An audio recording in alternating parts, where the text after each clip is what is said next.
Pékin commence donc à jouer les médiateurs dans ce conflit, tout en refusant toujours de condamner l'invasion russe.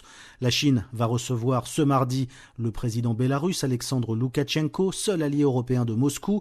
Elle recevra ensuite Emmanuel Macron début avril, le président français qui a salué l'implication de Pékin pour tenter donc de mettre un terme au conflit en Ukraine.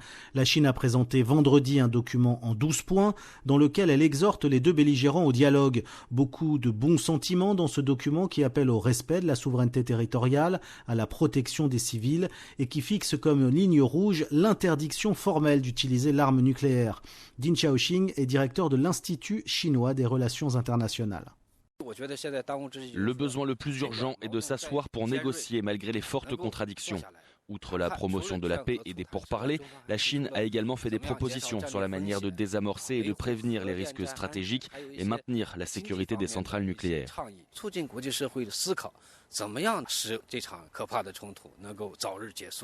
Les pays occidentaux ont globalement accueilli cette intervention diplomatique chinoise avec beaucoup de scepticisme. C'est le cas notamment de l'OTAN et de Washington. Écoutez ce qu'en pense la porte-parole de la diplomatie chinoise, Mao Ning.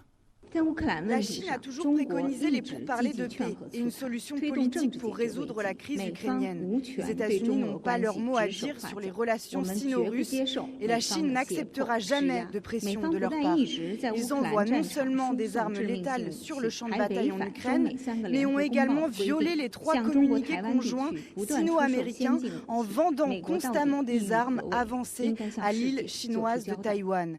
Quelle est leur véritable intention ? Les États-Unis doivent des explications au monde entier. Le président ukrainien Volodymyr Zelensky s'est dit prêt, lui, à travailler avec Pékin et annonce son intention de rencontrer son homologue Xi Jinping, le président chinois qui a également prévu de se rendre à Moscou prochainement. Car au-delà de la seule question ukrainienne, Pékin cherche surtout à éviter l'effondrement du régime de Vladimir Poutine, avec le risque d'une déstabilisation de la Russie avec laquelle la Chine partage plus de 4000 km de frontières.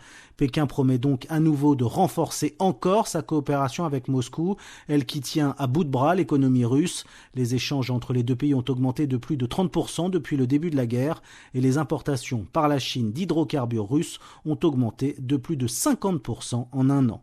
Stéphane Pambrin à Pékin pour Medi 1.